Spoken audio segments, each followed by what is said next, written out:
Students are joining. We will start in a minute.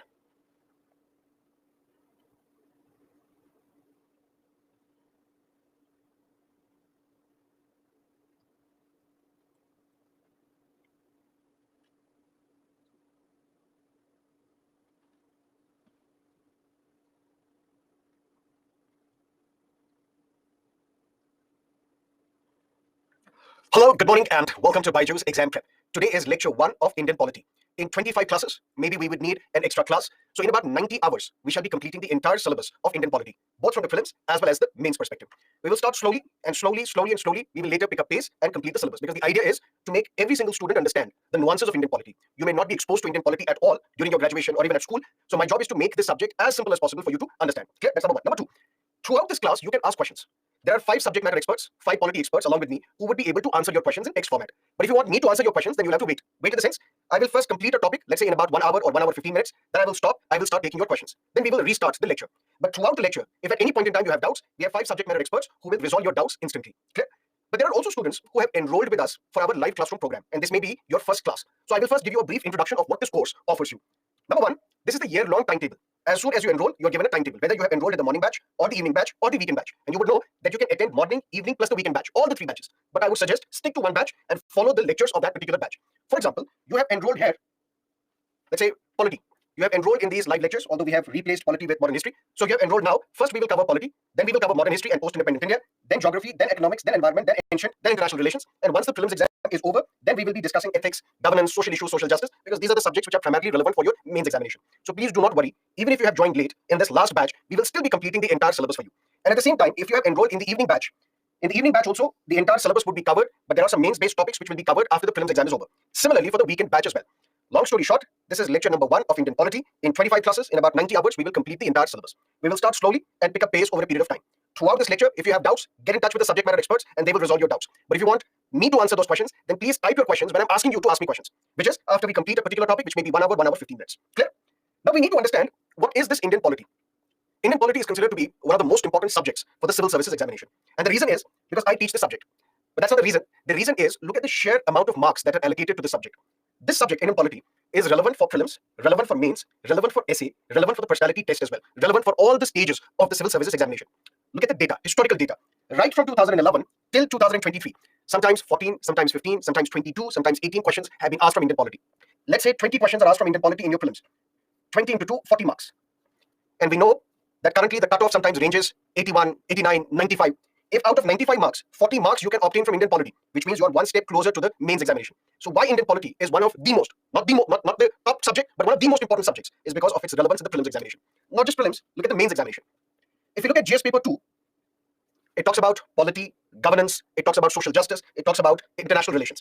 If we exclude social justice, we exclude international relations, because that is taught separately. Even governance is taught separately. So here, in these 25 classes, we will be focusing only on the Indian polity aspect of GS paper 2. Governance will be dealt separately, international relations separately, social justice separately. But if we strictly look at Indian polity, sometimes 150, sometimes 120 marks are asked from Indian polity out of 250. That makes Indian polity one of the most important subjects for your examinations. But even in essay, even the so-called philosophical topics that are asked in the examination, even there, your knowledge of the law, your knowledge of the Constitution, your knowledge of the fundamental rights, your knowledge of the recent Supreme Court judgments, if you incorporate all those points in your essays, you will have an extra edge over others. So Indian Polity, which we are discussing now, is one of the most important subjects. Why? Because of the sheer amount of marks that are allocated to the subject, whether it is prelims, whether it is mains, whether it is the essay. And not just that, look at the personality test. Questions are asked of the recent Supreme Court judgments by the interview panel. Questions are asked about the recent political developments that are taking place in our country. Questions are asked of the recent laws that are passed by the parliament or the bills that are pending in the parliament. For example, our students this year were asked about the data protection bill. Our students were asked about those bills which were pending inside the parliament. So your knowledge of Indian polity, which you will gain through these 25 lectures, is going to help you in all the stages of this examination, whether it is prelims or mains or essay or the personality test. And that completes our introduction number 1, which means to tell you how important is Indian polity for the civil services examination. But if it is very important, then we need to understand what exactly do we need to study in Indian polity. Basically, there are 3 areas on which you will have to focus on. Area number 1, Constitution. Constitution in the sense, look at the entire Constitution, starting with the preamble, then part 1 of the Constitution, which is union and its territory, then citizenship, then fundamental rights, then directive principles of state policy, then fundamental duties, then union, then states, union territories, elections, judiciary, panchayati raj institutions, so on and so forth. But look at me carefully. You have to study Constitution of India strictly according to the requirements of this examination. Yes, after attending these lectures, you may feel confident that you can argue your own case before the Supreme Court of India, but that should not be your purpose. After attending these lectures, you may be confident that you can win an argument with an irritating uncle in your neighborhood, but even that should not be your purpose. That should not be the agenda. The primary purpose should be to study the Constitution so that you're able to answer every single question in the examination. Because the idea should only be to qualify the civil services examination. Nothing more, nothing less. Everything else is an added advantage. You may still win a debate competition in your school or a college. You may, you may still win an argument with your uncle. You will still not be able to argue your own case before the Supreme Court because for that the requirements are different. But your primary purpose should be to score maximum so that you're able to qualify the civil services examination in the single attempt. And at the same time, you don't have to read the entire Constitution in great detail because you're not here to become lawyers. So for that, what we need to understand the past trend. We need to understand what are the key focus areas of the UPSC. How deep you will have to dig to find out answers to the questions asked by the UPSC. So Constitution is one thing that we need to study, but not as a lawyer, as a civil services aspirant, so that you're able to answer every question that is asked in the examination. So first key focus area of Indian polity. If Indian polity is one of the most important subjects for this exam, what do we need to study in Indian polity? First, the Constitution, but as a civil services aspirant, not as a lawyer. Second, laws passed by the legislature. For example, Aadhaar was a law passed by the Parliament. Citizenship Amendment Act was a law passed by the Parliament. Data Protection Act, so many important laws which have been passed by the Parliament, that becomes your important subject matter for your civil services examination. But listen to me carefully. So does that mean all laws passed by the Parliament, since the Parliament was established in India, till today, do we have to discuss all those laws, study all those laws? No. All those laws which have been passed by the Parliament over the past 1.5 years, or those laws which are in news. Indian polity, what do we study? Constitution, number one. Number two, what do we study? The laws passed by the Parliament. But not all the laws which have been passed by the Parliament in its entire history. No, only those laws which have been recently passed, which means 1.5 years prior to your prelims examination. Or those laws which are in the news. For example, look at today's newspaper. You will read it after the class is over. Newsclick founder has been booked under a very stringent law known as UAPA, Unlawful Activities Prevention Act, which was passed in 1960s, then amended multiple times. Last, it was amended in the year 2019. So this law was not passed over the past 1.5 years. So why do we need to discuss this law? We need to discuss this law because this law was in the news. And a law which is in the news becomes part of your current affairs. And current affairs, you would know, is the most important aspect of this examination. So number one, in Indian polity, we have to focus on the Constitution as a civil services aspirant, not as a lawyer. That is very important for you to understand. Second, we'll have to focus on the laws passed by the Parliament. And which are these laws? Those laws which have been passed recently, which means 1.5 years ago, or those laws which are in the news. Even if these laws have been passed in 1950s, 60s, 70s, but those laws which are in the news becomes important for your civil services examination. And finally, judicial verdicts. What is Supreme Court going to decide on the petitions challenging the way Article 370 was diluted by the government? How the Supreme Court is going to pronounce the judgment on the validity of Citizenship Amendment Act, whether CAA is constitutional or not? That is something that we will have to study. What did Supreme Court rule on Shabarimala case? Supreme Court said women of all age groups may pray at the Shabarimala temple. Why that judgment? How that judgment was given? That we will have to study. How did the Supreme Court say that this 10% reservation for economically weaker sections of the society is constitutional? That EWS judgment also we have to study. Because look at the questions that are now asked in the mains examination, the trend that we witnessed starting last year. Discuss this topic citing relevant case laws. Answer this question by citing the relevant case laws. So these case laws, these judgments, whether it is the Keshavananda Bharti judgment, whether it is the Golaknath judgment, whether it is the Kolo judgment, whether it is the Bamai judgment, whether it is Nalsa judgment, whether it is of Shine judgment, whether it is another judgment, all these important judgments we will have to discuss, cite in your answers, because that will give more credibility to your answer. Long story short, Indian polity is one of the most important subjects. Why? Because relevant for prelims, mains, essay, personality test. Clear? Done. But what do we study in Indian polity? Three things, three focus areas. One, the Constitution of India. Second, the laws passed by the legislature. And we will discuss what is a legislature, what is executive, what is judiciary, but hold your horses. Third, we will have to discuss various Supreme Court judgments, judicial verdicts. These are the three areas that we will lay our entire emphasis on, which will make you ready for the civil services examination. Is that clear? Let's look at something else. So if Indian polity is one of the most important subjects, and there are three key focus areas on Indian polity, but tell us what are the books that we need to study. There are lots of books available in the market. M. Lakshmikant, D.D. Basu, Subhash Kashyap, V.N. Shukla. Then you have the Bare Act of the Constitution. Then you have portals such as, or websites such as PRS, Legislative Research, IndianQanun.org. Then there are newspapers, The Hindu or Indian Express or Times of India or Hindustan Times. Then sir, there are these NCERT books. What are the sources that we need to follow for Indian polity? Number one, these classes. These live classes, if you will attend all the 25 lectures, with hand on my heart, you are ready for the exam. Clear? After these live classes, you can go through the annotated PPTs. What are these annotated PPTs? Whatever I'm writing on the screen, all that is going to be delivered to you. So attend the class, go through the annotated PPT. Third, revise from M. Lakshmikant. M. Lakshmikant, don't tell anybody, is one of the worst books written on Indian polity. It has no structure. It has no context. It does not explain why X is X. It is only facts. And all these facts have been collected from various sources by Mr. Lakshmikant, dumped in the form of a bulky book and presented to you. But nevertheless, Lakshmikant is very important for your exam. Why? Because this exam is a three-tier examination system. There is prelims, followed by mains, and then the personality test. In prelims, UPSC will test whether you have the factual knowledge, whether you have the conceptual clarity or not. So questions surrounding concepts, questions surrounding facts will be asked, and the UPSC will judge you whether you're suitable for a career in civil services or not. And how do you get to know these facts? Through Lakshmikant, because Lakshmikant is nothing but the collection of facts. However, necessary for your prelims examination. But listen to me carefully. Lakshmikant will never, ever help you in your mains examination. Never, full stop. Then what do we do for the mains examination? These classes, plus Lakshmikant, plus newspaper. So does that mean any newspaper? Either of the two newspapers. One, either follow the Hindu or follow Indian Express. These are the two newspapers that you should follow. Ideally both. If you don't have time, there is lack of time, then pick one, either the Hindu or the Indian Express. And ultimately, newspaper plus class lectures plus Lakshmikant put together is going to help you in your mains examination. Because in mains, you would be asked to elaborate on a particular topic. You would need to be analyzing a particular topic, and that will come from current affairs, because mains examination, particularly for GS paper 2, is dominated by current affairs or dominated by analysis that you won't find in Lakshmikant, that you will find in these class lectures plus newspaper problem solved. But if you have time, please go through these two beautifully written NCERT books, Political Theory and Indian Constitution at Work. It won't take much of your time. One chapter a day over a period of time, you will be able to complete and cover both these NCERTs. But these are beautiful books, beautifully written books, conceptually very strong books, written by one of the top experts in this country. Please go through these books if you have time. If you don't have time, in any case, I'm going to cover the important crux of both these books in my live lectures as well. So long story short, let's repeat. Indian polity is one of the most important subjects because it is relevant for prelims, mains, essay, personality test. Done. In Indian polity, we have to focus on constitution, the laws passed by the legislature, and various judicial pronouncements, judicial verdicts. Done. Then what is the source? What is the book list that we need to follow? Class lectures plus annotated PPTs. After this lecture, we also give you something known as ARM to arm you, and that is known as additional reading material. But don't go through that. If you are thorough with the class lectures, if you have understood the class lecture, go through the annotated PPTs. Even after that, if it is not clear, then go through additional reading material, because I don't want to bombard you with content. Then you will only become content collector, not a district collector. So if you want to be a district collector, minimize your sources. Restrict the sources from which you obtain the knowledge. Classes plus Lakshmikant plus newspaper. That should be it. That's your source for Indian polity. And if you have time, go through these two beautifully written NCERT books. Done. Now I will take questions for 5 minutes. After that, we will formally start our lecture. Questions, please.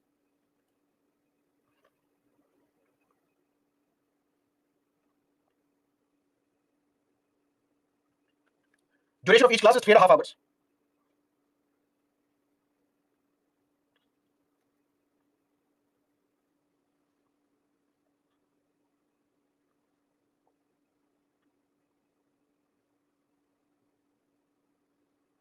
In how many days we will complete the syllabus?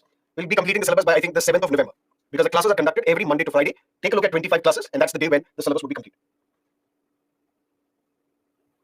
Should we be making notes? Whatever I'm saying, you can make note of it, plus whatever is there on the annotated PPT, that should be more than enough. Now let's formally start. And I told you that we will start with basics, assuming you have never been exposed to Indian polity. So you are a complete beginner, you have no idea about Indian polity. Don't worry, we will cover the basics. We'll start from basics, we'll cover from scratch, and slowly and gradually build up. If constitution is something that we need to study for Indian polity, the first thing that we need to understand is what is a constitution? What is a constitution? Constitution is, in simple words, a rule book. Rule book in the sense, for example, there is a religion X. For that religion X, there is a textbook. There is a sacred book for that religion. What should the followers of that religion do? That is mentioned in that book. How should their life be governed? That is mentioned in that book. Similarly, replace this individual with the country. How the political setup of the country should be. How this governance of this country should be carried out. That's mentioned in this rule book, and that rule book is the constitution. We can call it a manual as well, in simple words. For example, right now, a kitchen appliance, which is hotly in demand, air fryer, for the healthy individuals or those who want to be healthy because it uses less oil. How to operate that air fryer, we have a manual. Similarly, how to operate a country, we need a manual, and that manual is the constitution. But that was a simplistic definition of what a constitution is. Let's now get into the technicality. We say constitution is the supreme law of land which enjoys special legal sanctity. Constitution is the supreme law of land which enjoys special legal sanctity. What does that mean? We have a hierarchy. At the top of the hierarchy, we have the constitution, followed by the laws passed by the parliament, followed by rules issued by the executive. What is a legislature? What is an executive? We will discuss in great detail later, but very briefly here so that you're able to understand. Legislature is a body which is responsible for making laws. For example, all the MPs that you see in the parliament is a legislature. What is the job of these MPs? To come together and pass laws for the entire country. So the job of the legislature is to make laws. But now the law has been made. Who will implement this law? That implementation will be done by the executive. Who is part of the executive? Prime Minister at the central level, ministers at the central level. For example, a law has been laid down by the parliament, but who will implement this law? Who will construct roads and railways in this country? The central government. And all those ministers, prime minister at the central level, they are part of the executive. There's a hierarchy. What is the hierarchy? At the top of the hierarchy, we have the constitution, followed by the laws passed by the parliament, followed by the rules issued by the executive. How? Listen to me carefully. For example, you want to write something, but you want to easily change this writing as well. You want to modify what you have written as well. What will you do? You will write on a piece of paper with a pencil. You don't like the writing, you don't like the context, what you're writing, you can easily use the eraser and erase what you've written. So something that you write on a piece of paper with your pencil, which you can easily erase, we can call this a law. Law passed by the parliament. How? Because a law passed by the parliament can be changed by simple majority. Simple majority in the sense, easily. Easily in the sense, if there are 500 people in the parliament, let's assume there are 500 members of the parliament, and there is a law to be passed by the parliament. Ordinary law. What we call an ordinary law. What is an ordinary law? Something which is not a constitutional amendment. To amend the constitution, you need a tougher law. You need 2/3 majority, which we will discuss later. But to modify or to pass an ordinary law, for example, Citizenship Amendment Act was an ordinary law. It is not yet part of the constitution. It is an ordinary law passed by the legislature, passed by the parliament. Aadhaar is an ordinary law. Clear? And to modify or pass this ordinary law, you need a simple majority. And what is simple majority? More than half of the members present and voting. If 500 is the number of MPs who are present in the parliament, out of these, only 400 are voting. There are 500 MPs in the parliament. Out of these 500 MPs, 100 they abstain. They are neither voting in favor of this law, nor are they voting against this law. They are simply abstaining. They don't want to vote. 400 are voting. Simple majority becomes 201. More than half of the members present and voting. Which means to change this ordinary law, to pass this ordinary law, you need a simple majority. You can easily change a law, you can easily delete a law, you can easily pass a law. Just like you're writing on the piece of paper with your pencil, which you can easily change, alter, modify, delete.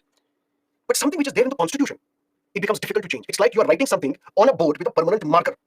Even the writings of this permanent marker you can change. But for that, you need a tougher substance to erase that writing. And that is what we call Constitution.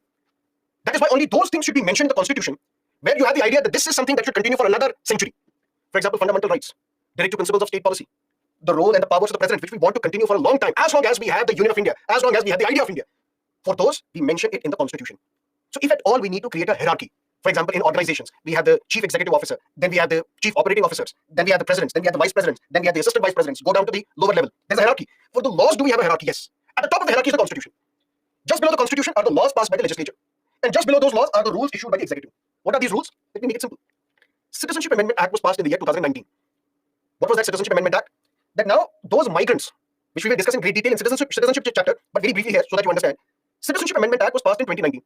What does the law say? That all the migrants who have come from Pakistan, Afghanistan, Bangladesh, and if they have entered India on or before 31st December 2014, we will grant them citizenship. That's what the law says. But to implement this law, I told you laws are passed by the legislature, laws are implemented by the executive. And how this law will be implemented, for that rules should be made by the executive. What are these rules? Law only says that if you have come from Pakistan, Afghanistan, Bangladesh, and if you have entered India, we will give you citizenship. But rules should be made so that we can judge, we can test, we can be sure that these individuals have come from Pakistan, Afghanistan, Bangladesh, not from any other country. For that rules have to be made, rules have to be made by the executive. Law says you should have entered India on or before 31st December 2014. But rules should be made so that we can be sure that only those who have entered before 2014 December, they should be given citizenship. These rules are made by the executive. So Constitution, the supreme law of land, followed by the laws passed by the legislature, followed by the rules issued by the executive. Clear? And we say Constitution is the supreme law of land, which means at the top of the hierarchy, we have the Constitution. But not just that. Constitution is the supreme law of land, which enjoys special legal sanctity. And what is that special legal sanctity? Can the rules issued by the executive violate the Constitution? No. Can the laws passed by the parliament violate the Constitution? No. That means every rule that executive is making has to conform to the Constitution, has to be in agreement with the Constitution, has to be in conformity with the Constitution. Every law that is passed by the parliament cannot go against the spirit of the Constitution. And if it is, then this law shall be struck down by the judiciary. This law can be declared unconstitutional by the judiciary, and after that, this law will not come into force. An example. The year was 2000. The most classic example to understand what do we mean by this term, Constitution is the supreme law of land. Information Technology Act was passed in the year 2000. But this Information Technology Act was amended in 2008. Amended in the sense this law was modified in 2008. Some more sections were added to this law in 2008. That's what we call amendment. And this amendment, Section 66 capital A, was added to this Information Technology Act of 2000, which means Information Technology Act was passed in the year 2000. But in 2008, a need was felt to modify this law, to change this law, to amend this law, and that's how in 2008, Section 66 capital A was added to Information Technology Act. And what is this law? This law is not there in the Constitution. Why? Because this law would need to be changed over a period of time. This is like you're writing on a piece of paper with a pencil, which you can easily change, modify, amend. If this law would have been in the Constitution, it would have been like marking with a permanent marker on a board, which becomes very difficult to change. That is why not all laws are there in the Constitution. So this is the law which was passed by legislature, the Parliament of India. But we know every law passed by the Parliament has to be in agreement with the Constitution. Any law which is not in agreement with the Constitution shall be declared unconstitutional by the judiciary. Because of this Section 66 capital A, what was the wording of this section? This section said, if you are using an electronic device, whether it is your smartphone, whether it is your laptop, whether it's your desktop, and you are transmitting messages, these messages cause annoyance to somebody, then you will be booked under Section 66 capital A. Simple. Section 66 capital A, if somebody is using an electronic device, let's say a smartphone or a laptop, and is transmitting messages, Facebook post, Twitter tweet, or now it is known as x.com, whatever, thanks to Elon Musk. If you are posting something on your WhatsApp, whatever you are doing, but if those messages cause annoyance to somebody, you will be booked and you will be sent to jail. And what happened? Balasaheb Thackeray, the supremo of the Shiv Sena. Now Shiv Sena has been split. 1966, Balasaheb Thackeray was a cartoonist. He started this political party known as the Shiv Sena. And then a few years ago, Mr. Balasaheb Thackeray passed away. And then the members of the Shiv Sena, the workers of the Shiv Sena, they enforced Bandh in Maharashtra, in the entire state, as a mark of respect to their departed leader. One lady, Shaheen Darda, she posted on her Facebook, Mr. Balasaheb Thackeray has passed away, has died, but what is the reason? What is the need to enforce Bandh in the entire state? One of her friends liked her Facebook post. Both were arrested. Why? Because of violating Section 66 capital A. And what is Section 66 capital A? If you use an electronic device, they use their phone to transmit a message, Facebook message, which causes annoyance to somebody, caused annoyance to the members of the Shiv Sena. How dare you question our Bandh in praise of our departed leader, beloved leader? You have offended us, you have annoyed us, and FIR was filed. Shaheen Darda and her friend were arrested. Another case. One businessman in Puducherry, he logged in to his Twitter account, it was then Twitter, posted a tweet and said the then finance minister, Mr. P. Chidambaram's son, has amassed huge wealth. Caused annoyance to Mr. Karthi Chidambaram, who is now the member of the parliament from Shivaganga constituency in Tamil Nadu. Caused annoyance to him. This particular businessman from Puducherry was arrested under Section 66 capital A. One law student, Shreya Singhal,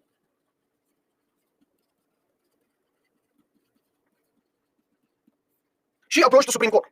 My lord, do we have fundamental rights? Court said, obviously, Ms. Shreya Singhal, you have fundamental rights. My lord, Constitution of India, in part 3 of the Constitution, which deals with fundamental rights, talks about Article 19, Clause 1, Clause A. Said yes. And this fundamental right talks about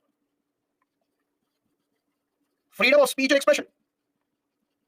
What is this fundamental right? Say whatever you want to say. Express whatever you want to express without inciting violence, without causing violence. Say whatever you want to say. That is your fundamental right. Ms. Shreya Singhal said, this section 66 capital A violates Article 19(1)A of the Constitution, which is a fundamental right. And since Constitution is the supreme law of land, which enjoys special legal sanctity, which means no rule issued by the executive, no law passed by the parliament can violate the Constitution. My lord, this section 66 capital A, which is a law passed by the legislature, violates the fundamental right provided by the Constitution. Supreme Court said you're absolutely right. This section 66 capital A is unconstitutional. And that is what I say. Constitution is the supreme law of land, which enjoys special legal sanctity, which means any law passed by the parliament has to be in agreement with the Constitution. Any rule issued by the executive has to be in agreement with the Constitution. If any law is passed by the parliament, any rule is issued by the executive which violates the Constitution, then that law, that rule shall be declared unconstitutional by the judiciary. That is why there are cases which are filed in the courts that this particular law passed by the parliament is unconstitutional. That law is challenged. And then the Supreme Court has to decide whether this law violates the Constitution or not. If it violates the Constitution, then that law will not enter into force. But Constitution is something else as well. Vast majority of the countries of the world, they need a rule book as to how their country should be governed. Governed in the sense, United States is a presidential democracy. Presidential democracy in the sense the real power is with the President of the United States of America.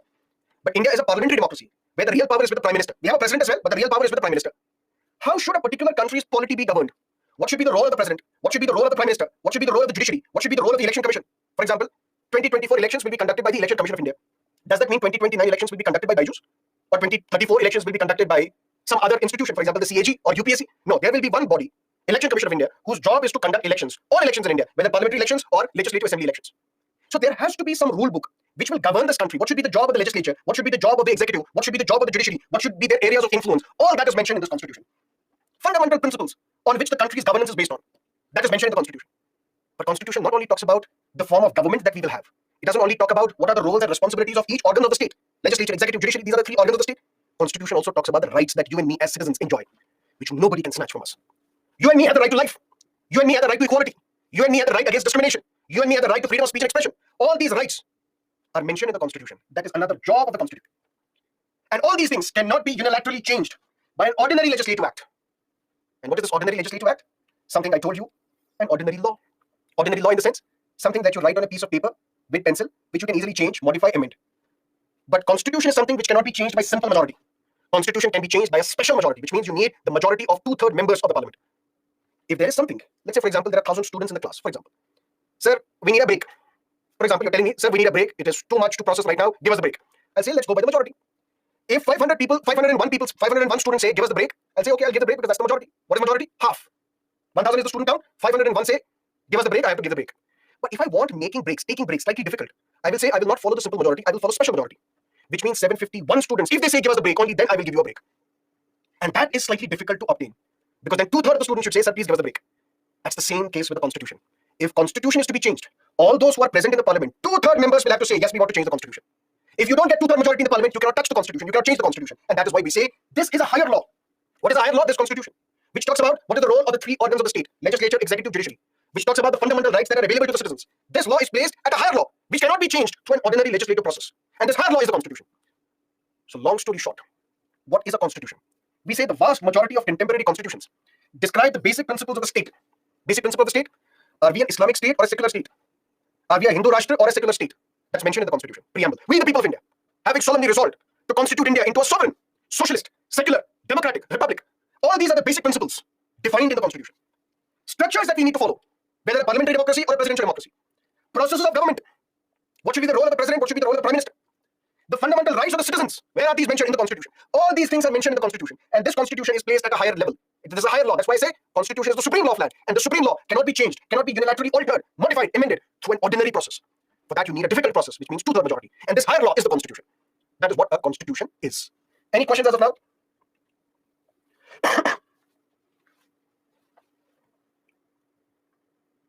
No question. Clear. Okay.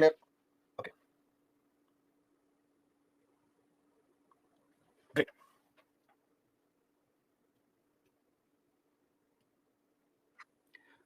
Now, when we have discussed what is a constitution, There are some different types of constitutions that we see in different parts of the world. We don't have to go too deep into these types, but just for the sake of understanding, we need to differentiate between two types of the constitutions. One, constitution can be written, or constitution can be unwritten. What is a written constitution? For example, if you were to ask me, sir, show me the Constitution of India, I will take out this bulky book and tell you this is the Constitution of India with 12 schedules, 25 parts, 445 articles. This is the Constitution of India. Sir, show me the Constitution of the United States. I will take out a small pamphlet and tell you this is the Constitution of the United States with 27 amendments in 1789. That means this Constitution is written. Written means Constitution is codified. Codified into parts. For example, our Constitution starts with a preamble. Then there is part 1 of the Constitution which deals with union and its territory. Part 2 which deals with citizenship. Part 3 which deals with fundamental rights. Part 4 deals with directive principles of state policy. Part 4 capital A deals with fundamental duties, so on and so forth. We have 25 parts. That means our entire Constitution is what? Written. Written means it is codified into various parts. Part 1, Part 2 till Part 25. Similarly, US Constitution is also codified. Article 1 of the Constitution of the United States gives all the powers to the Congress of the United States. This is not Rahul Gandhi's Congress. The Parliament of the United States is known as the US Congress. And US Congress is bicameral. Bicameral in the sense, it has two houses. One is House of Representatives. The other is Senate. Just like in India, we have a bicameral legislature at the central level. The Parliament of India consists of two houses. Lower house known as Lok Sabha or House of the People. Other house, which is the upper house or House of Elders, known as Rajya Sabha or Council of States. Why it is known as lower house, why that is known as upper house, we will discuss that in Parliament chapter. But here, similar to India, US Parliament is also, which is known as US Congress, it is also bicameral. One house is known as House of Representatives, the other house is known as the Senate. All the legislative powers are given to this Congress. That means who will make law for the United States? This US Congress. All executive powers under Article 2 of US Constitution are given to the President of the United States of America, who may not have complete cognitive sense, but be that as it may. Article 3 of the US Constitution says all the judicial powers are given to the Federal Supreme Court. That means Article 1, 2, 3 of US Constitution clearly talks about powers given to legislature, executive, judiciary. That means laws are written and codified into various parts. But then there are some countries. For example, England. For example, New Zealand, where we follow an unwritten constitution. Unwritten constitution means not all laws are written.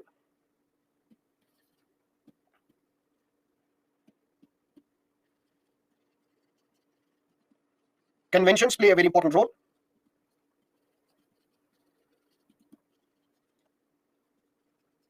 And Parliament is sovereign. Listen to me carefully. What is a constitution? You know that? Constitution is the supreme law of land which enjoys special legal sanctity. We can say constitution is a document of people's faith and aspirations. For example, when we were under the colonial rule, we desperately wanted dignity. We desperately wanted equality. For example, there was a time when an Indian judge cannot try Europeans. If there is a judge who is a localite, who is from India, sorry, but the accused is a European, Indian judge cannot try a European because there was no equality. We were begging for equality. We were begging for justice. We were begging that we should pass our own laws for the people of India, but we were not given these rights. But then came independence. We had a body known as the Constituent Assembly, a body of Indians who were then tasked, responsible to draft the Constitution of India. Spectacular work was done by Dr. B.R. Ambedkar, and we gave ourselves a constitution. And now this constitution talks about equality. This constitution talks about justice. This constitution talks about liberty. That means whatever our aspirations were, these aspirations were documented in this beautiful document known as the Constitution. So Constitution is not only a supreme law of land which enjoys special legal sanctity. Constitution is not only that higher law which cannot be changed by ordinary law. Constitution is not only that document which tells us what is the job of the legislature, executive, judiciary. Constitution is not that only document which talks about the fundamental rights of the citizens. Constitution is not only that document which talks about the structures of government. Constitution is that document which is a reflection of people's faith, people's aspirations. But this Constitution can either be written or unwritten. Written Constitution in the sense, Indian Constitution, United States Constitution, whatever is there in the Constitution is written. Presented to you in the form of a book or in the form of a pamphlet. This is the Indian Constitution, this is the US Constitution. But constitutions can also be unwritten. Unwritten in the sense, not all laws are written. Unwritten in the sense, conventions play a very important role. Unwritten in the sense, Parliament is sovereign. What does that mean? I told you, if you were to ask me, sir, show me the Constitution of India, I'll take out a bulky book and tell you this is the Indian Constitution. But if you were to ask me, sir, show me the Constitution of United Kingdom, New Zealand, I cannot show you. Why? Because it is not written and codified into one single document. Uncodified into one single document. There is no single document that we can call the Constitution of Britain, Constitution of New Zealand. Why? Sir, does that mean these English people were lazy? They could not take all the laws and consolidate them together in the form of a single document. Were they lazy? Perhaps. Or just like two individuals are not alike, two countries also cannot be alike. Different. Throughout the history of United Kingdom or England, they never felt the need that all these different laws that we have, for example, laws related to Prime Minister, laws related to the people of England, their rights, laws related to the judiciary, they never felt the need that we need to bring all these laws together and document them into one single document. They never felt the need. If tomorrow they will feel the need, maybe they will also write their constitution. Write the constitution in a sense. That doesn't mean laws are not written. Laws are written. But laws are written, they are not codified into one single document. In India and United States, laws are written and codified into one single document. This one single book, one single document is the Constitution of India, Constitution of United States. But in England, although laws are written, not all laws, I'll tell you later why, but laws are written, but they're not written and codified into one single document. They're not presented in the form of a single document. Why? Because they never felt the need. For centuries, they have been governed like this. They never felt the need that we need all these laws to be documented into a single document. If tomorrow they will feel the need, maybe they will consolidate all their laws into one single document known as the Constitution. Which means, when not all laws are written, conventions play a very important role. What is a convention? An unwritten rule. What is an unwritten rule? Listen to me carefully. The Queen of England, or now we have a king, the King of England, when British Parliament passes a law, passes a bill. What is a bill? Bill is a proposal. What is the proposal? Let's say the proposal is universal basic income. All the people of India, regardless of their income, regardless of their educational qualification, regardless of their resources, we will give them 3,000 rupees per month. That means 3,000 rupees is what? Basic income. Universally given. Given to everybody, from Ambani to a sweeper. Everybody will be given 3,000 rupees per month. That is universal basic income. Let's say this is something that is to be implemented in India. This bill will be passed by both houses of the parliament. Then it will be sent to the president. Prime Minister will tell the president, please sign this. President will say, okay, I'll sign this. Once the president signs this, this bill will be implemented. This proposal will be implemented. That means this bill becomes an act. It becomes the law of the land. But sometimes the president may say, I'm not going to sign this bill. Has it happened? It has happened. I'll give you a few examples later. But one example here. The year was 2006. A bill was passed by both houses of the Indian Parliament known as Office of Profit Bill. We will discuss in Parliament chapter what is this Office of Profit. But a bill was passed by both houses of the Parliament. I'll give you a brief background as well. Srimati Sonia Gandhi, she was the member of the Parliament, Lok Sabha, from the Raebareli constituency of Uttar Pradesh. She was also the chairperson of the National Advisory Council, NAC. The question came that as the member of the Parliament, you cannot hold any other post. Since you are holding other post, which is of National Advisory Council chairperson, you are holding an Office of Profit. And as such, you should be disqualified. Srimati Sonia Gandhi resigned. She contested the election again, and this time won by a thumping majority. But she wanted again to become the chairperson of the National Advisory Council. What the members of the Parliament of her party decided, they said this post, chairperson of the National Advisory Council, should be kept under the exempted list. Exempted list in the sense that they should declare that this post of National Advisory Council is not an Office of Profit. When it is not an Office of Profit, which means you cannot be disqualified. A member of the Parliament, even after you have become the member of the Parliament, you can still be disqualified. Disqualified means you will no longer continue as the member of the Parliament. For example, Shri Rahul Gandhi, till recently, he was a member of the Parliament, but he was convicted by a court, given sentence of 2 years in jail for criminal defamation. He lost his membership. Luckily, Supreme Court came to his rescue. Supreme Court said, no, this conviction is suspended, and then he was reinstated as the member of the Parliament. But even after you are the member of the Parliament, you can still lose your membership if you have been convicted. If your citizenship has got changed, for example, to contest the election, I should be an Indian. I contested the election as an Indian, got admitted, elected to the member to the Parliament of India. But after that, I gave up my citizenship. I took up Canadian citizenship, reverse Akshay Kumar. Does that mean as a Canadian, I can continue as the member of the Parliament? No, I will lose my membership if my citizenship has got changed. Similarly, after my election, if I'm holding an Office of Profit, I should be disqualified. Sonia Gandhi, as the member of the Lok Sabha, she was the chairperson of the National Advisory Council. That means as a member of the Parliament, she was holding an office under the executive, under the government, which violates Office of Profit. She resigned, contested the election again, and the Parliament meanwhile decides that this National Advisory Council post, chairperson, should be kept in the exemption list. That means this position should be exempted from Office of Profit. Even if you are holding this office, it should not be declared you are holding an Office of Profit. That means you will not be disqualified. When this bill was passed by both houses of the Parliament, because Congress then had the majority, APJ Abdul Kalam was the President of India. This bill, Office of Profit Bill, was presented to Mr. APJ Abdul Kalam. And he said, I'm not going to sign this.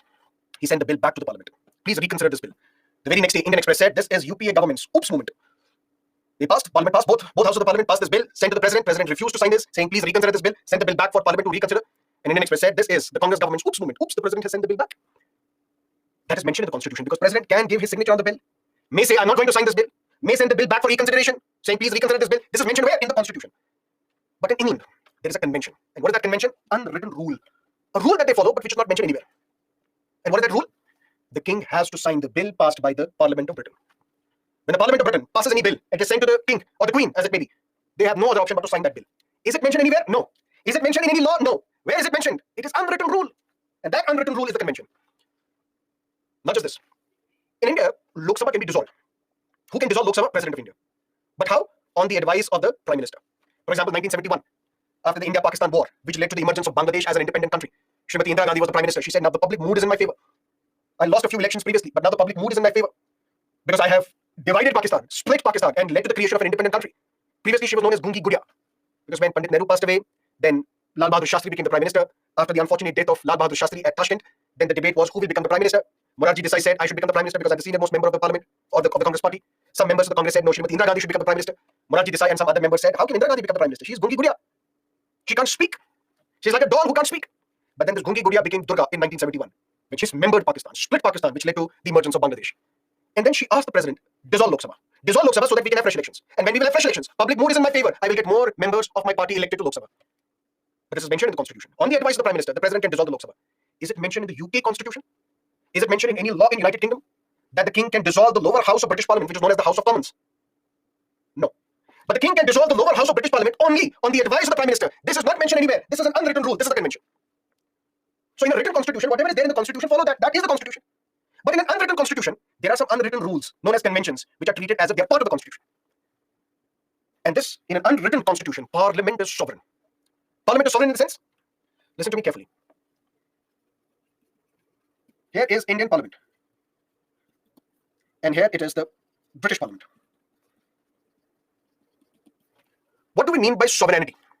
In the sense, the ultimate power to make any decision, to unmake any decision. That is sovereignty. Independence. Independent power to take any decision, to make any decision, to unmake any decision. That is sovereignty. Indian Parliament has some restrictions.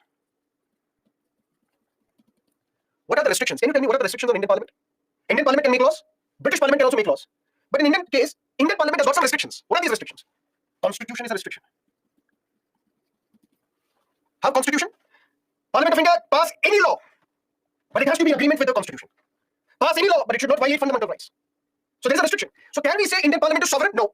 Why? Because sovereignty means take any decision, make any decision, unmake any decision without any restriction. But Indian Parliament has got restrictions.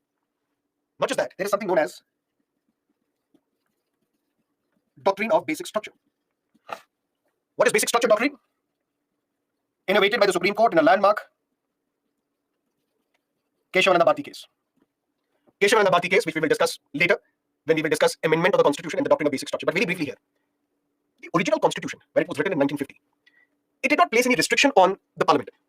The only restriction was that a law which is passed by the Parliament should not violate fundamental rights. That's it. There was no other restriction.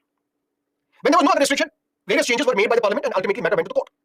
And now the court had to answer this very basic question. Is the power of the Parliament supreme that it can amend any provision of the Constitution? The Supreme Court said no.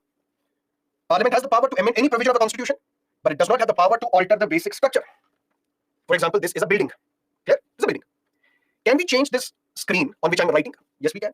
Can we change this mic from which you can hear me? Yes, we can. Can we change the lighting of this place? Yes, we can. Can we change the air conditioner? Yes, we can. Can we change the teacher? Yes, we can. But can we change the very foundation of this building on which this building is standing? Can we? We can. But for that, you have to demolish this building and then create another building, which is not the same as the current building.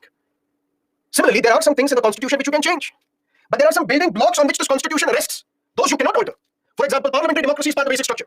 Rule of law is part of the basic structure. Secularism is part of the basic structure. Independence of judiciary is part of the basic structure. Objectives mentioned in the preamble are part of the basic structure. All these cannot be changed by the Parliament, cannot be amended by the Parliament, which means Indian Parliament has got restrictions. Can we say Indian Parliament is sovereign? No, because it has restrictions. It cannot pass a law which violates fundamental rights. It cannot pass a law which violates Constitution. It cannot pass a law which violates the basic structure of Indian Constitution. But when it comes to the British Parliament, it can do anything. It can do anything. It can pass a law, it can repeal a law. It can give some rights to the British people, it can snatch those rights. It can do anything. And that is what one constitutional expert, Dean Blomey, writes about the British Parliament, that British Parliament can do anything except convert a man into a woman and a woman into a man. British Parliament has got no restrictions whatsoever. It can pass any law, it can repeal any law, it can do anything except convert a man into a woman and a woman into a man, according to Delorme. Which means British Parliament is what? It is sovereign.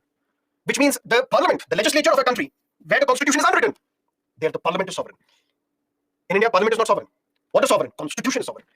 That's the difference between the two constitutions, written and unwritten constitution. What is a written constitution?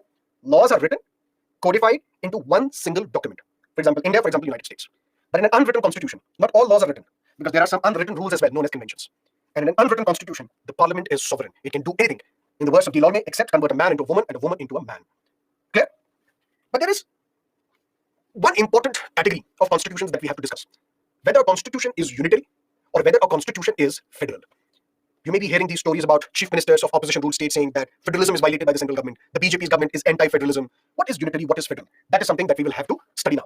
But maybe we will take a break.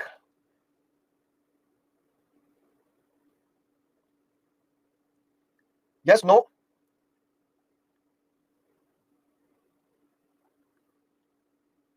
Students are saying no, sir, please continue. What should I do? Majority say no. No break, no break, no break, break, no, no. Okay, no break.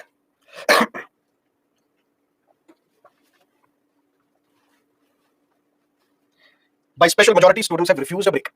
And we will continue. What is a unitary constitution? What is a federal constitution? Unitary constitution, for example, South Africa. Unitary constitution, such as the example that we gave now, England, or the British constitution. What does that mean? Let's say, for example, here is a country. And at the central level, you have the capital. You will better understand this if I give you the Indian example. Indian example in the sense, you're all aware of what is happening in India. India is a country. We have 28 states. We have 8 union territories. Why do we have union territories? What is their role? We will discuss that separately. Let's assume that we have 28 states. In all these 28 states, we have the legislative assemblies as well. Which means the Indian parliament at the center, in the capital, New Delhi, makes laws for the entire country. Right? But there are some powers which are given to the states. For example, Indian parliament can make law on currency, on defense, on external affairs, on banking, on insurance, on citizenship. But the state legislatures, they're also given their own powers. A Karnataka legislature can make law on land of Karnataka, police of Karnataka, law and order of Karnataka, gambling in Goa, the Goa Legislative Assembly, which basically means that powers are somewhere distributed. Some powers are given to the center, some powers are given to the states. Let's assume for a while that all these 28 states are present in India. But it is only the Indian parliament which is making laws for the entire country, including law and order, including police, including land, including agriculture, including gambling. That means India is a unitary polity. The Indian constitution is unitary. If, this is a hypothetical situation, if the constitution of India would have mentioned that the parliament of India, which is there in the capital Delhi, can make law for the entire country, that means Indian constitution is unitary. Which means there is no Mamta Didi, there is no Siddaramaiah, there is no Stalin, which means no Sanatan Dharma controversy either. Which means that all the powers would be there with the Prime Minister at the central level and the ministers at the central level. If such a situation would have existed, such a situation would have meant Indian constitution is unitary.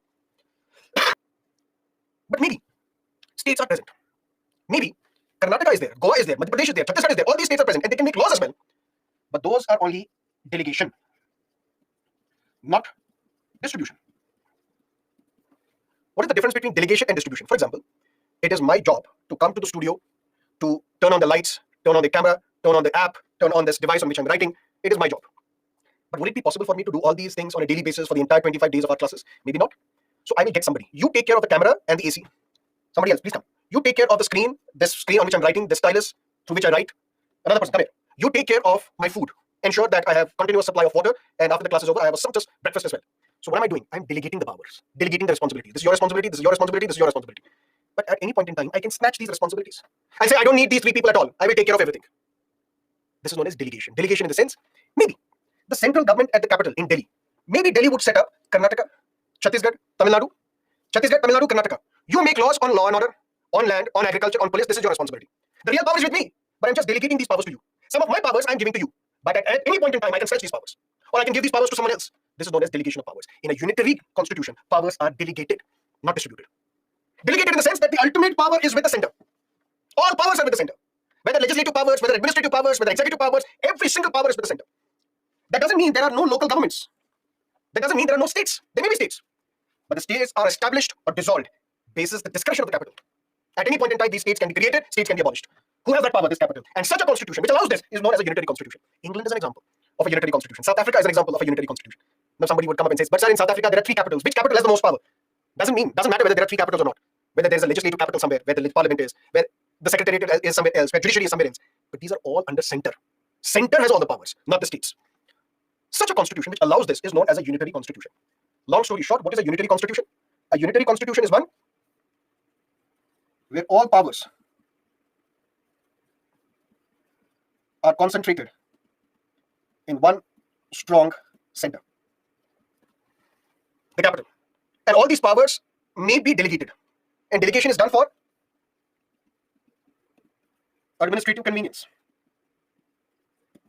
Administrative convenience in the sense, if I get up early in the morning, I drive to the studio, to the office, sometimes I will be late. So I may come here at exact 6 o'clock. And then I will have to turn on the camera, turn on the AC, turn on the lights, turn on the system. It will take some time, it will take 15 minutes. And ultimately, who will be at loss? The students. So for convenience, I can come at my own time. I will reach here by 5:45, for example, or 5:55, for example, and then quickly get started with the class because every setup is ready. For this convenience, I have got 3 people. Similarly, in a unitary constitution, all the powers are concentrated in one strong center. But these powers can be delegated to others for convenience. Because if for a particular state, even the police has to be taken care of by the center, it will be time consuming. For better administration, we will delegate the power of the police to a local state, to a state government. But at any point in time, I can snatch these powers back, take away these powers because these powers are only delegated. These are not distributed. That's a unitary constitution. But then the constitution can also be federal. Now listen to me carefully, the most important discussion. Constitution can also be federal. But what is the definition of a federal constitution? We don't know. So what is the definition of a unitary constitution? A unitary constitution is one where all the powers, whether legislative, executive, administrative, are concentrated in one strong center, where powers may be delegated for administrative convenience, but the powers are not distributed. Such a polity is known as a unitary polity. Such a constitution which allows this is known as a unitary constitution. For example, South Africa, for example, Britain. But what is the definition of a federal constitution? We do not know. There is no definition. When there is no definition, then what do? We take a look at the US Constitution, which is considered to be the oldest federal constitution of the world. Indian Constitution, is it unitary or federal? Japanese Constitution, French Constitution, Australian Constitution, Irish Constitution, Russian Constitution, are these constitutions unitary or federal? If this definition is matching, then they are a unitary constitution. But are they federal or not? We don't have a definition of a federal constitution. Then is Indian Constitution unitary or federal? We match it with the US Constitution. If it matches with the US Constitution, it is federal. If it doesn't, then it is something else. But what are those characteristics? What are those features which make US Constitution a federal constitution? 5. There are 5 important characteristics in a US Constitution which makes it a federal constitution. Which are these 5 characteristics? Number 1, written constitution. Constitution has to be written. It cannot be unwritten like Britain. It has to be a written constitution. Not just that, dual government. What is dual government? One government at the center headed by Joe Biden, but every single state in the United States, and there are 50 states in the United States, they have their own governments as well. Dual government. One government at the center, one government in the state. Not just that, power should be distributed. Distribution of powers. Some powers are given to the center, some powers given to the states. It is not delegation, because delegation is done by a superior authority to an inferior authority. Delegation happens in a unitary constitution, where a superior authority, superior body, which is the center, delegates some of the powers to the inferior body, which is the state. But at any point in time, this power can be snatched. This power can be given to someone else. But in a federal polity, powers are distributed. Distributed by a written constitution. That these are the powers which are given to the center. These are the powers given to the states. Don't encroach into each other's space. Don't violate each other's rights. And this constitution, it should be a rigid constitution. What is a rigid constitution? Rigid constitution does not mean that the constitution cannot be changed, cannot be modified, cannot be altered. Rigidity does not mean that it is very difficult to amend the constitution. Rigidity means if constitution is to be altered, if constitution is to be amended, it must be a joint act of center and states. 5 characteristics which make US Constitution a federal constitution, a federal polity. 1, constitution is written. 2nd, there is dual government in place. One government at the center, the government in every state. 3rd, distribution of powers. Powers are distributed by the constitution between center and the states, so that no authority is inferior, no authority is superior. Both have their own independent existence. 4th, rigid constitution. If this constitution is to be changed, if this constitution is to be modified, if some changes are to be made to this constitution, who can make changes? Only center or only states? No. Both center as well as states. They have to come together and to change the constitution, alter, modify the constitution. And lastly, independent judiciary. Let's say, for example, judiciary is like a referee, an umpire. If there is a dispute between center and the state, who will resolve this dispute? Judiciary. But if this judiciary is biased in favor of the center, then how will I take this decision? I will give every verdict in favor of the center. I will give every verdict against the states. Judiciary has to be independent, because an independent judiciary will impartially ensure that constitution is followed and ensure that this constitution is supreme. Supreme in the sense that neither the center can violate the constitution, nor the states can violate the constitution. Supremacy of the constitution is paramount. And all these 5 characteristics, that is what constitutional experts say make US Constitution a federal polity, a federal constitution. Where does India stand in all of this? Is India a federal polity or a unitary polity?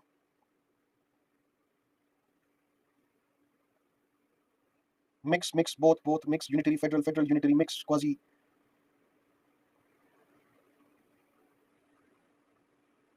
Okay. Let's look at India. Unitary constitution we know, but whether a constitution is federal or not, for that what do? We compare a constitution to the Constitution of the United States of America. If it matches, then it's a federal constitution. If it doesn't, then it is something else. Let's match. Do we have a written constitution in India? Yes. A written constitution which is codified into various parts. Do we have a dual government in India? Yes. One government at the center, Mr. Modi's government at the center, and Mamta Didi's government in West Bengal. Yogi Ji's government in UP, Mr. Stalin's government in Tamil Nadu, Mr. KCR's government in Telangana. And if you read today's newspaper on front page, Mr. Modi says Mr. KCR tried to join NDA, but we rejected it. And Mr. KCR says, what are you saying? We never even volunteered to join your NDA. But be that as it may, dual government. Do we have distribution of powers? Yes. What is that distribution of powers? We have Schedule 7 of the Constitution. Schedule 7, it talks about union list, state list, concurrent list, which we will discuss in great detail when we will talk about center-state relations. But very briefly here, when we say distribution of powers, that means powers are distributed between center and the states. It should be mentioned in the Constitution, right? Otherwise, there will be a lot of dispute. State will say this is my power, center will say no, this is my power. It has to be mentioned somewhere. And where is it mentioned? Schedule 7. All those powers which are given to the center are part of this union list. For example, defense, external affairs, communication, banking, insurance, citizenship. It's all part of union list. All those which are the powers of the states are mentioned in the state list. That means these are within the powers of the states. For example, land, agriculture, gambling, so on and so forth, law and order, police. And all those items, all those powers, where both center and the state, both can make laws. These are part of the concurrent list. For example, marriage. For example, divorce. For example, criminal procedure. For example, education, forests. All these are part of the concurrent list, where both center as well as states, they have the power to make laws. So do we follow a written constitution? Yes, we do. Do we have a dual government? Yes, we do. Do we follow distribution of powers? Yes, we do. Do we have a rigid constitution and a supreme constitution? Clearly, constitution is supreme. Because Indian parliament is not sovereign. The sovereignty, complete, we'll say popular sovereignty is with the people. People have the ultimate say in a democracy. But constitution is supreme. Nobody can violate the constitution. And you might have heard, when GST was implemented in India, GST was basically a constitutional amendment, goods and services tax. When that amendment was made to the constitution, first the bill was passed by both houses of the parliament, then this bill was sent to all the state legislatures in India. Only when more than half of the state legislatures in India accepted GST, then this bill was sent to the president. Then president signed this bill. Then GST was implemented in India. Which means the amendment to the constitution must be a joint act of both center as well as states. If you want to change, if you want to alter, if you want to modify the constitution, it cannot be done unilaterally by the center. It cannot be done unilaterally by the states. It has to be the joint act of both center as well as states. For example, the GST, which means do we follow the rigid constitution and the constitution is supreme? Yes, we do. Finally, fifth, do we have an independent judiciary? Is Mr. Dhananjay Chandrachud, the Chief Justice of India, independent? Yes. Are the judges independent? Yes. Do they give independent verdicts? Yes, they do. That means all the boxes are ticked. Indian constitution is federal. But Indian constitution is federal, but that is only at the surface. When we dig deeper, we see a completely different story emerging, where we say maybe Indian constitution is not entirely federal. Maybe there is something more than what meets an eye. And what is that difference? We will discuss after a break. Sure. So it is 7:45. We will meet at 8 a.m. and let's continue. See you on the other side of the break.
Now let's continue.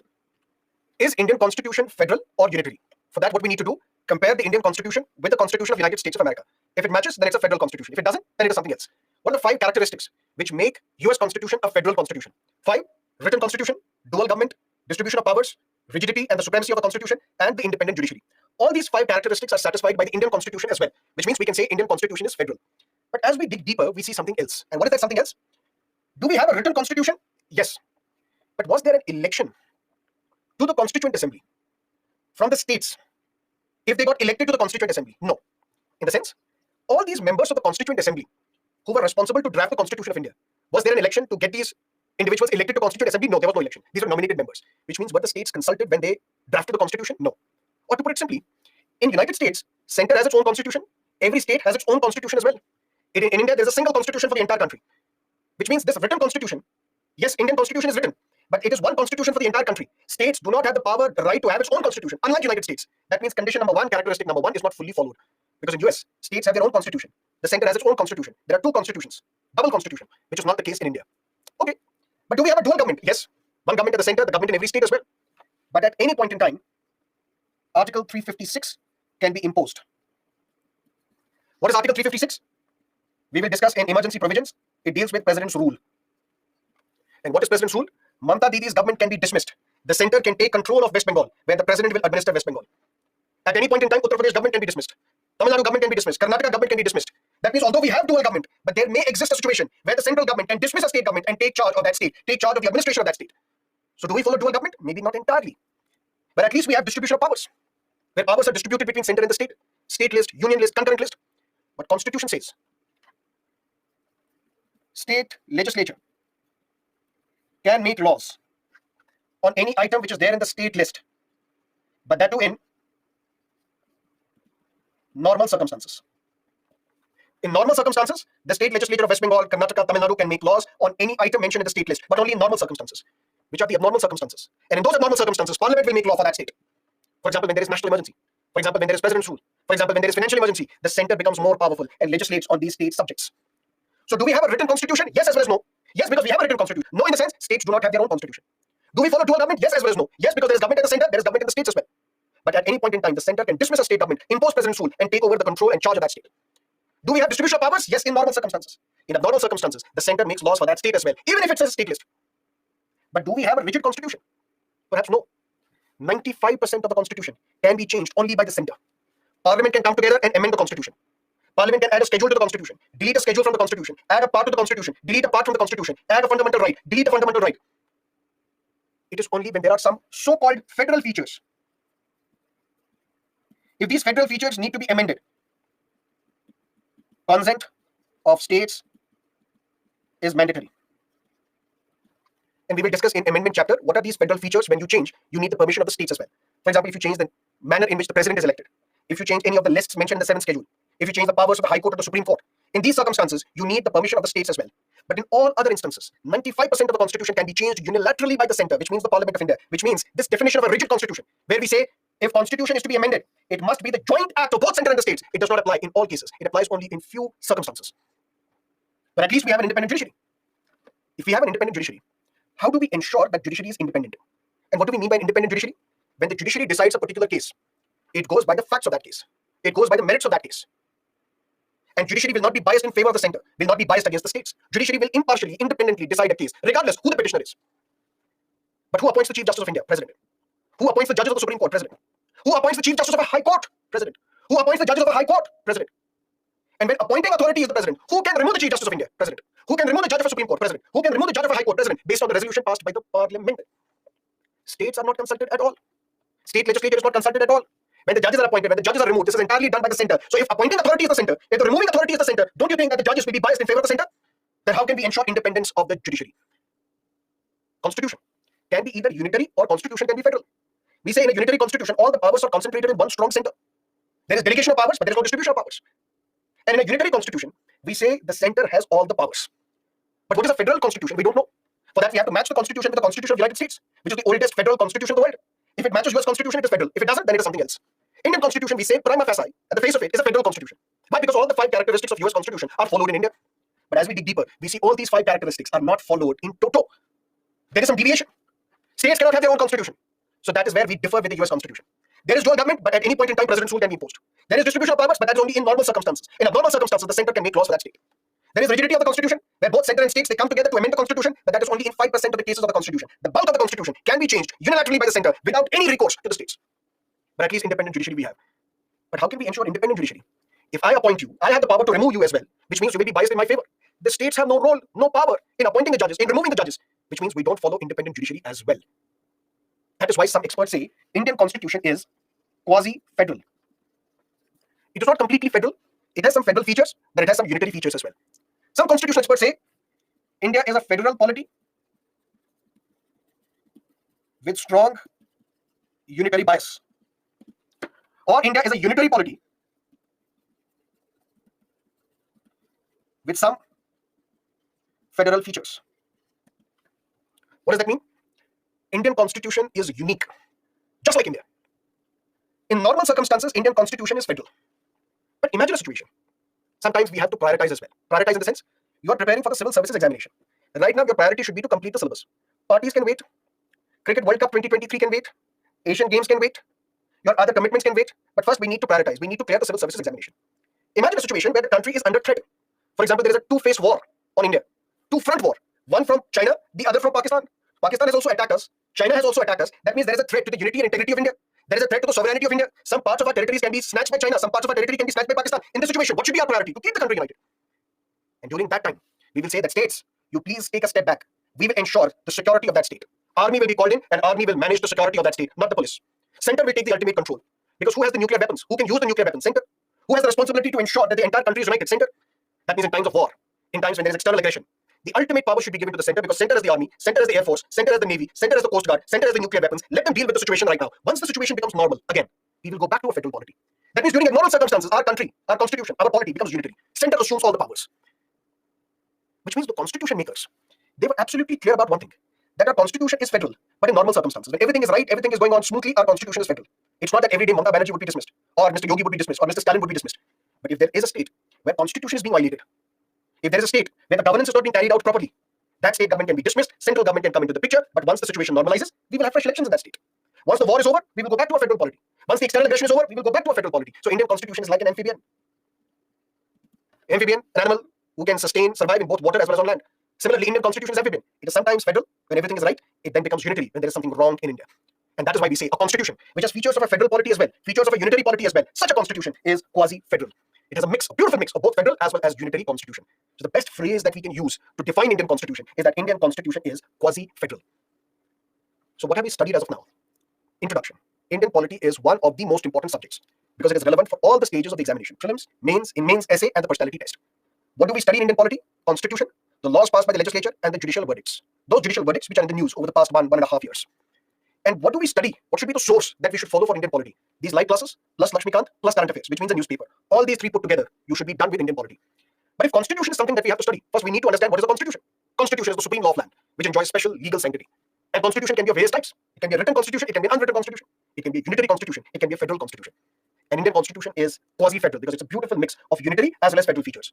Or should we say, Indian constitution is federal in normal circumstances. But whenever there is a threat to India's sovereignty, whenever there is a threat to India's territorial integrity, whenever there is a war, or whenever constitution is violated in a state.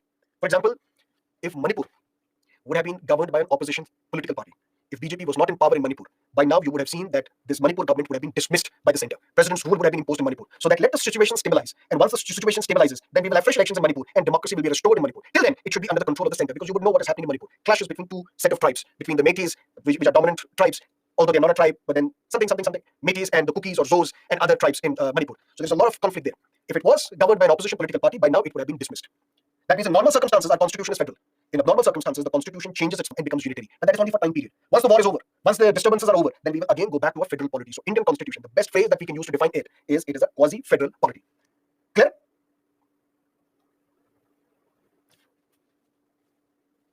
Clear. Now to understand Indian polity, we need to further look at few important concepts, such as what is theory of separation of powers, what is the doctrine of checks and balances, what do we understand by this term constitutionalism. Once these three things are clear to you, then we can formally start our Indian polity from tomorrow, because from tomorrow we will start with preamble and go part by part. First preamble, then union and its territory, then citizenship, then fundamental rights, then DPSPs, then fundamental duties, then amendment to the constitution, so on and so forth. And in 25 classes, we will complete the syllabus. But first, basics should be clear. And one more basic topic that you need to clear is what is this theory of separation of powers? which is attributed to a French philosopher, Montesquieu. What is the separation of powers? We have a state, not the state of Tamil Nadu, Karnataka, Uttar Pradesh, Madhya Pradesh, state, which means the entity, this country, India. We call it a state. There are normally three organs of a state. And which are these three organs? One is the legislature. Now, this is the old parliament, because we have a new beautiful parliament now, which some people criticize also, saying there are lots of less number of open spaces. The older parliament was much spacious. Rajya Sabha members and Lok Sabha members can quickly get to meet each other. Now they can't get to meet each other in the new parliament because of the way in which it is established. But be that as it may, we have an executive, we have judiciary. Let's assume for a while that India is not a democracy. Let's go back to the Mughal times, or to the Lodi dynasty, or to the old Gupta Empire, or Cholas, or other dynasties that we had in the past, where we have a king. This king is the judge, jury, and the executioner. Who is this king? He makes laws. Who is the king? He implements the laws. Who is the king? He punishes those who violate the laws. That means all the powers are concentrated in one individual, who is the monarch. Such a system has its flaws. Flaws in the sense, it cannot be a system full of justice. Because if I have made the law, is this law good or bad? Is this law genuine or not? Somebody else should decide. But if nobody else has the power to decide whether this law is good or bad, I will make a bad law. I will implement this bad law, and I will punish those people who have violated this bad law, because I am now the judge, jury, and the executioner. French philosopher Montesquieu said this is not an ideal situation. What we need to do, we need to separate the powers. Although he used the term distribution of powers, but we call it today separation of powers. And in separation of powers, we say that the powers of the state, what are the powers of the state? One is the lawmaking power, one is the implementation power, who will implement these laws, and one is the power which is given to a body who can give justice to the people. Somebody has committed murder, this body should punish that individual. Somebody has committed rape, this body should punish that individual, so as to ensure that there is rule of law in the society. Montesquieu said these three powers of the state should be separated. That means create one organ with legislative powers, create one organ with executive powers, create one organ with the judicial powers. And all these three organs should be separated in a watertight arrangement. What is watertight arrangement? If you are a member of a legislature, you should not be part of the executive. If you are part of the executive, you should not be part of judiciary. If you are part of judiciary, you should not be part of legislature. That means create three organs of a state. One body whose only job should be to make laws. And these individuals who are part of law-making exercise, who make laws, the same individuals should not be responsible for implementing the law. Law should be implemented by another body. And then there should be another body known as the judiciary, whose primary job is to ensure peace in the society, law and order in the society, punish those who have violated the laws, punish those who are the rapists or the criminals or the murderers or the terrorists. And one organ should not influence the other. Judiciary should not influence what the legislature is doing. Legislature should not influence what the executive is doing. Executive should not influence what the judiciary is doing. Influence in the sense, there is a judge who has to decide whether you are a criminal or not. Executive should not come into the picture and say, this is my son, don't punish him, otherwise I will kill you. Basically, executive is influencing judiciary. Then how can this judiciary be independent? This is something that should not be allowed. So Montesquieu said, when all the powers are concentrated in one body or one individual, it is not an ideal situation. The powers of the state should be separated. One body should be created to make laws, legislature. One body should be created to implement the laws, which is the executive. One body should be created to impart justice in the society, which is the judiciary. And they should be separated from each other in two ways. Two ways in the sense, in a watertight arrangement. In a watertight arrangement in the sense that those who are members of the legislature should only be the members of the legislature. They cannot be part of executive, they cannot be part of judiciary. And one organ should not influence the other. Executive should not influence the legislature, executive should not influence the judiciary, judiciary should not influence the legislature, legislature should not influence the judiciary, and vice versa. Because former president of the United States, James Madison, he said concentration of powers is tyranny, despotic rule, horrible rule. He says if all the powers are concentrated in one body or in one individual, it's the worst and very definition of tyranny. Despotic rule, horrible rule. That means we need to separate the powers. Give some powers to the legislature, give some another responsibility to the executive, give another responsibility to the judiciary. All these three powers, judicial powers, legislative powers, executive powers, they should not be concentrated in one individual. They should not be concentrated in one body. Montesquieu said the same thing. Montesquieu called this tripartite system. And what is this tripartite system? In his book, In the Spirit of Laws, which was written in 1748, Montesquieu said that there are various forms of distribution of political power. So the power that are available in the states, those should be separated into legislature, into executive, into judiciary. And what it does, it is a way to present and defend a form of government whose powers were not excessively centralized in a single monarch or a single ruler. To make it even clear and even simpler, just like we had a king who had all the powers with himself. He was making laws, legislative powers. He was implementing laws, executive powers. He was also punishing people who would violate the laws, judicial powers. But then this is tyranny. This is not democracy. If we need justice in the society, we need to separate the three powers. Montesquieu's idea. He called this a tripartite system. He called it a distribution of powers. But today we refer it as separation of powers. Separate the powers of the state into three organs: legislature, executive, judiciary. So that we can prevent the concentration of power in one body. We can prevent the concentration of powers in one individual or in one institution. The United States, which is considered to be the oldest federal constitution of the world, it was also the first one to implement separation of powers through its constitution. Article 1, Article 2, Article 3. Article 1 said all the legislative powers will be with the US Congress. Who will have the power to make laws? US Congress, Parliament of the United States. Legislature was created. Article 2 established the executive, who has all the executive powers to implement these laws, to carry on the general administration of the United States. That power is with POTUS, President of the United States of America. And all the judicial powers are given to the Supreme Court. So previously, if there was a monarch, if there was a king, if there was a dynasty, where the ruler had all the powers. Now, according to Montesquieu, we need to separate these powers into three organs: legislature, executive, judiciary. United States implemented this by implementing separation of powers. And the first three articles of US Constitution are testimony to the fact that they implemented separation of powers. Article 1 created legislature, Article 2 created executive, Article 3 created judiciary. Montesquieu had further said that separation of powers should be done in a watertight arrangement. Watertight arrangement in the sense that members of the executive should not be part of legislature, members of the legislature should not be part of judiciary, and the United States implemented this. All the members of the legislature in the United States, are they part of the executive? No. Is President of the United States of America part of the US Congress? No. Because President of the United States is part of the executive, and members of the executive cannot be part of the legislature, because that is what separation of powers say. All the ministers of President Joe Biden, are they part of the US Congress? No, they are not. Is Mr. Blinken, who is the Secretary of State, External Affairs Minister as they call him, is he part of the US Congress? No, because Montesquieu said separation of powers in a watertight arrangement. Members of the legislature cannot be part of the executive. Members of the executive cannot be part of the judiciary. That means legislature is separate, executive is separate, judiciary is separate. They implemented separation of powers. But United States Constitution also said that we cannot implement theory of separation of powers the way Montesquieu wanted. Why? Because Montesquieu said power should be separated in a watertight arrangement so that one organ cannot influence another organ. This is something that we cannot allow. Why? Because we need some checks and balances. Checks and balances in the sense, this is very important to understand, very simple to understand, but listen to me carefully. What is separation of powers? Powers of the state should be divided or separated into three bodies: legislature, executive, judiciary. Is that clear? 100%. In a watertight arrangement, that means members of the legislature should not be part of executive, members of the executive should not be part of judiciary, members of judiciary should not be part of legislature, so on and so forth. And they implemented this. United States implemented this. Montesquieu also said one organ should not influence the other organ. This is something US Constitution makers thought would be detrimental. This is something that we should not allow. Why? Imagine a situation. What is the job of the legislature? To pass a law. Montesquieu said no other organ can influence the legislature. True. What if legislature passes a law and says from now onwards, people of United States, they don't have a right to life? Should the legislature be allowed to pass such a law? Executive cannot pass a law because that's not your power. Judiciary cannot pass a law because that is not your power. Who has the power to pass a law? Legislature. But legislature is passing a bad law, a horrible law. But Montesquieu said don't influence the legislature. Don't interfere with the legislature. Which means legislature can do anything which may violate the rights of the people as well. If nobody is there to control executive, the President of the United States can do anything. President of the United States will say from now onwards we will not give salary to the employees. From now onwards we will ban the entry of foreigners into the United States. From now onwards all the companies operating from the United States, they will have to hire only the people from the United States from no other country.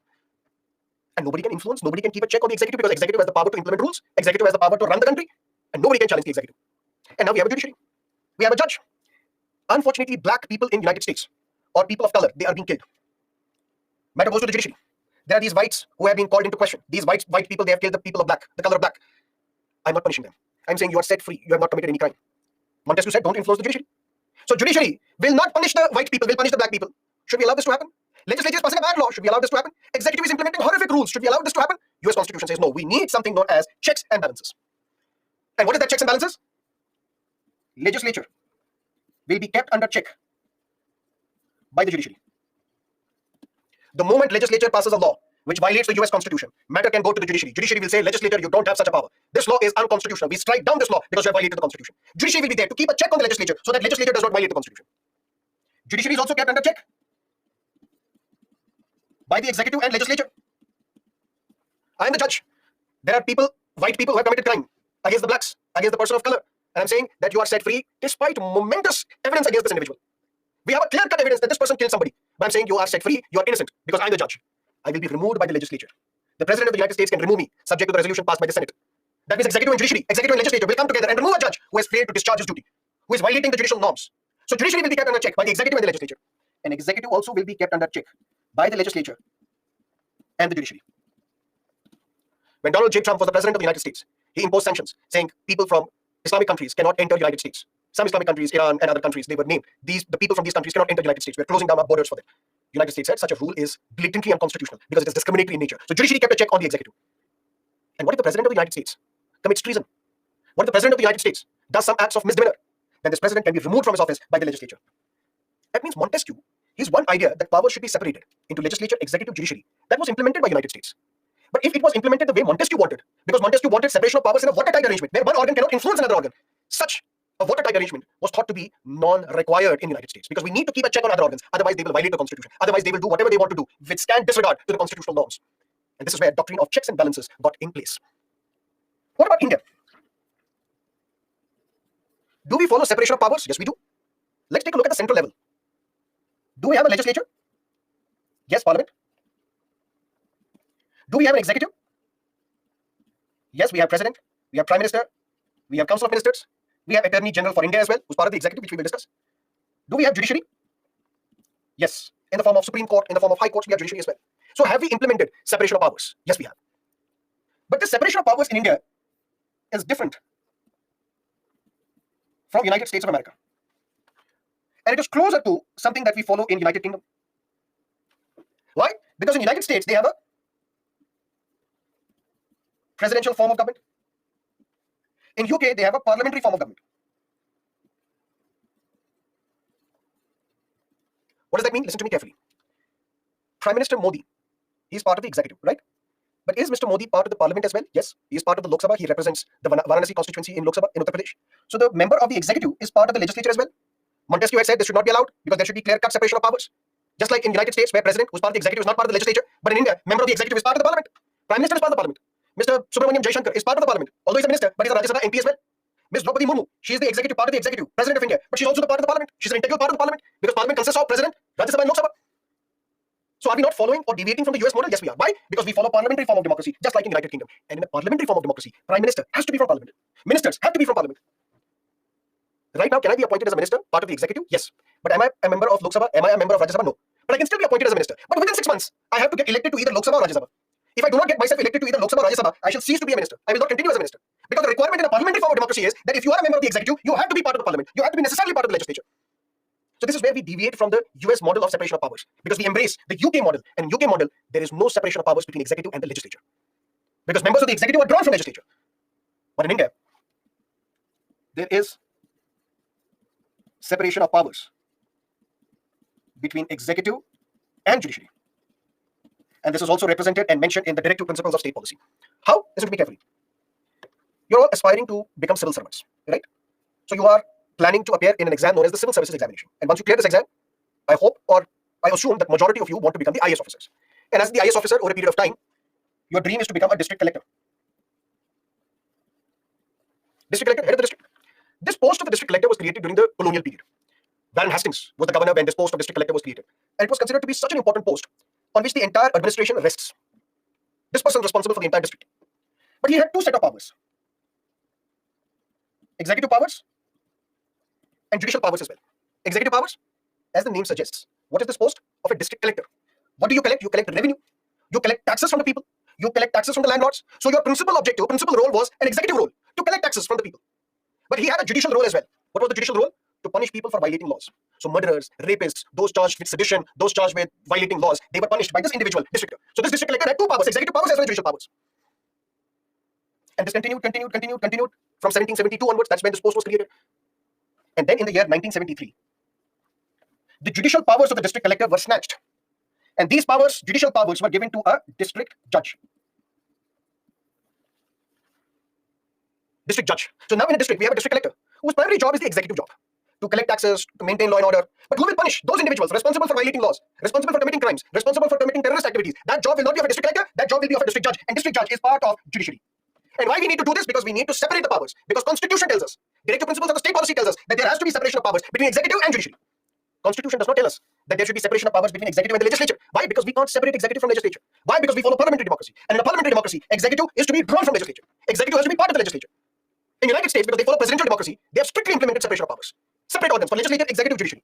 Members of executive cannot be part of legislature. Members of legislature cannot be part of judiciary. Members of judiciary cannot be part of executive. All done and dusted. But in India, do we follow separation of powers?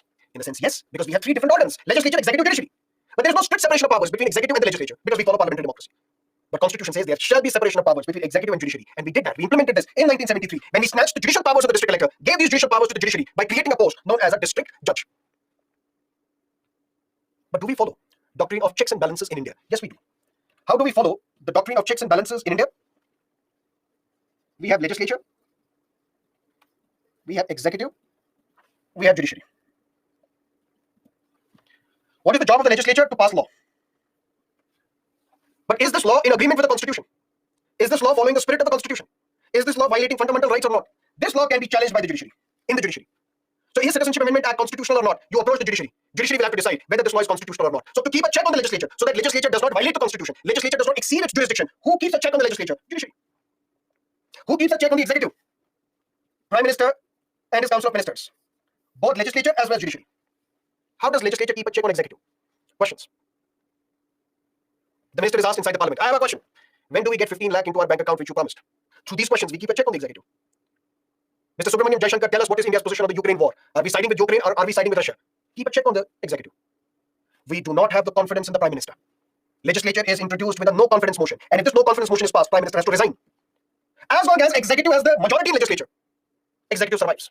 As long as Prime Minister has the majority in Lok Sabha, Prime Minister survives. The moment Prime Minister loses his majority in Lok Sabha, Prime Minister has to resign. So who keeps a check on the executive? Legislature. Who keeps a check on the executive? Judiciary. How? There are some schemes for the scheduled castes and scheduled tribes. Why are you not implementing those schemes?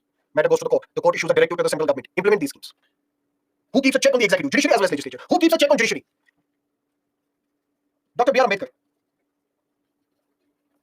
He said, the most important office under the Constitution of India is that of CAG, Comptroller and the Auditor General of India, which we will discuss in governance.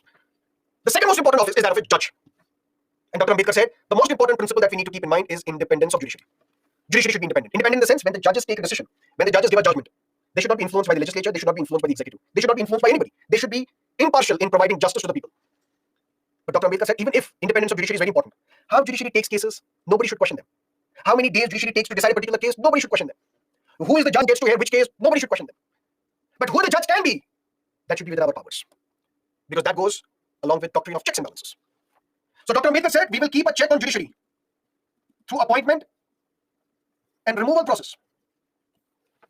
Judges will be appointed by the executive, which means the president. Judges can be removed by the president based on the resolution passed by legislature. If legislature passes a resolution, president is mandated to remove a judge. What if a judge is giving bad judgments after bad judgments? What if the judge is not coming to the court, taking the salary but not giving the judgments? What if the judge, when he's hearing a particular case, he's sleeping all the time, he's not giving judgments at all? We need to remove that judge. That's how we can keep a check on judiciary. And Dr. Ambedkar said, through this appointment and removal process, we will keep a check on the judiciary. Executive will appoint judges, and the executive will remove judges based on the recommendations of the legislature. And that is how we implemented doctrine of checks and balances as well, separation of powers as well. But we are seeing some disturbing trends. What are these disturbing trends? A, violation of separation of powers. B, no checks on judiciary. C, legislature controlled by executive. Now listen to me carefully. Although these points, these themes we will cover in great detail over a period of time, but just to make you understand right now the direction in which these lectures will take, listen to me carefully. What is Constitution? We know that. What is Unitary and Federal Constitution? We know that. But there are some other concepts that we have to study. Theory of separation of powers, attributed to French philosopher Montesquieu. The powers of the state should be separated into 3 organs. No organ should influence the other organ. Complete watertight arrangement. United States implemented this, but said we can't implement separation of powers in standalone. We need to keep a check on each other's as well. One organ should keep a check on another organ. That's known as doctrine of checks and balances. India has also implemented separation of powers, but since we are a parliamentary democracy, we cannot implement separation of powers between executive and legislature. But what we do implement is separation of powers between executive and the judiciary. Clear? And we have also implemented checks and balances doctrine as well. One organ keeping a check on another organ. But that doesn't mean one organ can take away the role of another organ. When the judiciary in the United States, when somebody questions and challenges the law passed by the US Parliament, US Supreme Court does not say we will pass our own law. US Supreme Court only says this law is unconstitutional. Legislature of US should pass a different law, incorporating the suggestions that we give them, incorporating the judgment that we have given. But US Constitution does not empower the US judiciary to take away the role of the legislature. Same is the case with India as well. Yes, there are checks and balances, but can executive be asked to pass a law? No, because that's the job of the legislature. Can the legislature be asked to implement a law? No, that's the job of the executive. Can judiciary pass a law? No, that's the job of the legislature. Judiciary can only say this law is unconstitutional.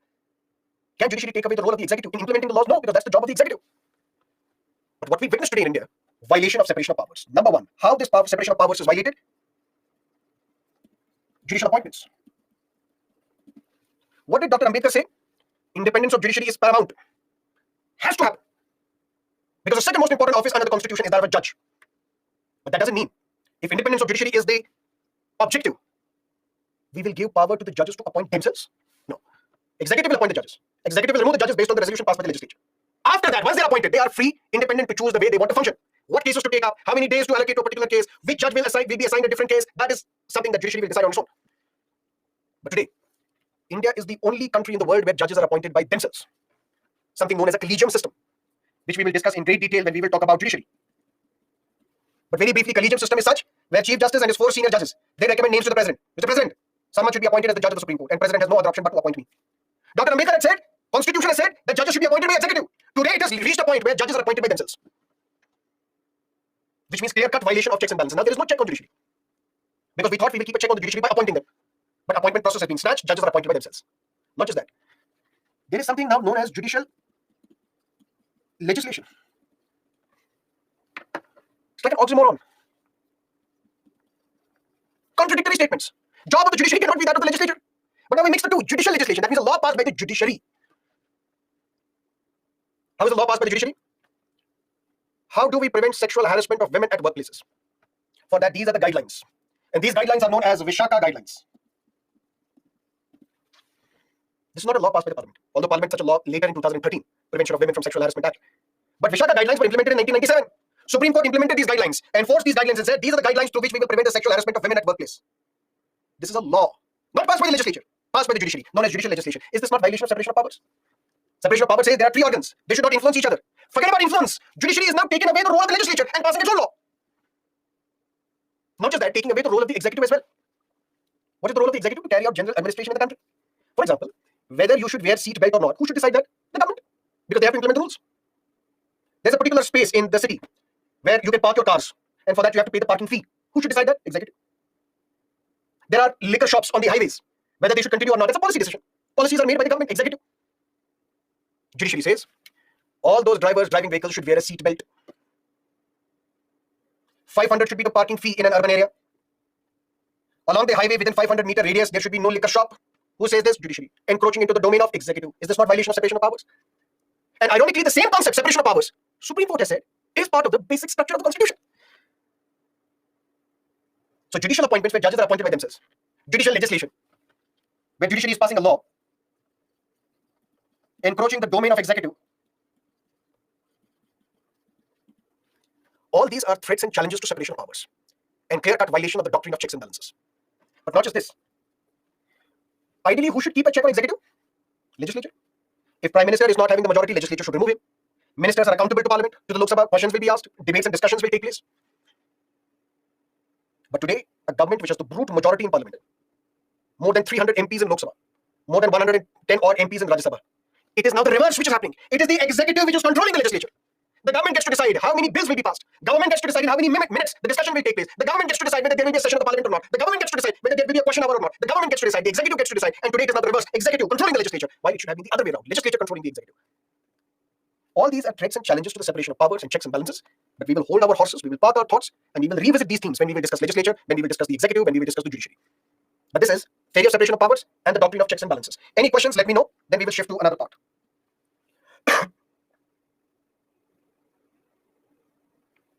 No questions, excellent. Okay. Alcohol should be banned within the 500-meter radius or not. That's not my point. Whether it should be banned or not banned, that's a policy decision. And such a policy decision should be taken by the executive, should be taken by the Prime Minister and the Minister, should be taken by the government, should not be taken by the judiciary.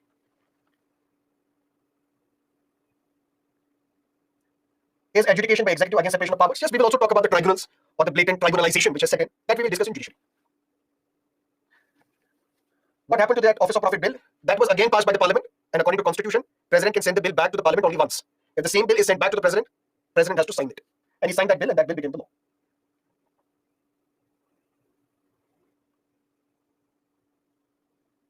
Okay. Now let's look at the last part that we have to cover today. And from tomorrow we will formally start lecture number 1. In a sense, we'll start with the preamble. Constitutionalism. What do we mean by constitutionalism? This concept of constitutionalism is often associated with some political theories of John Locke and others. According to them, and this is where we come across something very interesting, doctrine of limited government. The government that we have, let's say the government of Mr. Modi and his ministers, the government of Mr. Stalin and his ministers, the government of Mr. KCR and his ministers, the government of Mr. Mamta Didi and her ministers. This government does not have unlimited powers. Their powers are limited. That is what we call doctrine of limited government. There was a debate in the parliament. Dr. Manmohan Singh was the prime minister. Mr. L.K. Advani gave a speech. He was then the leader of the opposition in Lok Sabha. He called the government of Dr. Manmohan Singh as illegitimate government. Sonia Gandhi got furious. Srimati Gandhi asked all her colleagues to rise up, block the parliament. How dare can Mr. Advani call our government illegitimate? And if you can search such videos on YouTube, you will see a furious Srimati Gandhi saying, illegitimate? How can you call our government illegitimate? Ultimately, Mr. Advani had to apologize, and ultimately parliament functioned. Otherwise, the government did not let the parliament function. How can we call a government legitimate or illegitimate? There's a constitutional definition for that. If there are limitations on the government, and the government observes those limitations, we say this government is legitimate. If the government does not observe these limitations, we can call that government an illegitimate government. I'll give you examples, but first understand the concept. Doctrine of limited government. The powers available with the government are not unlimited. There is a limitation. There is a limit to what you can do. You cannot go beyond that. If you recall, students of political science optional would study this, or if you are from political science background, you would understand this. In political science, there's a theory known as the contract theory. Contract theory, emergence of a state. For example, how did this government come into the picture? Thought come from the heavens. Somebody would have created this government as an entity. Sorry. Initially, there was no state.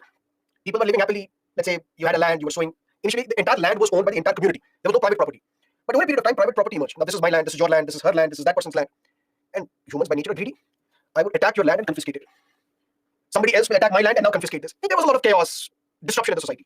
The people got together and said, why don't we call for peace? Why don't we have an entity whose primary responsibilities is to ensure peace in the society? So that I can stay with my property, you can stay with your property, another can stay with her property, and there will be one entity known as the state, which will ensure that nobody's rights are violated. No individual will confiscate someone else's property. And that is how the state was created. But there was a contract. People will pay taxes to the state. State will ensure protection of these individuals. Beyond that, state cannot do anything. State cannot kill you. State cannot confiscate your land. State will have to ensure that there is order in the society. This is the minimal definition of a contract theory. If you look at this contract theory, that means that this government has some limitations. It cannot go beyond its brief. Constitutionalism says, is this government? And this government has limitations. Is this government adhering to those limitations? That is constitutionalism. And the legitimacy of this government will depend upon whether it is observing those limitations or not.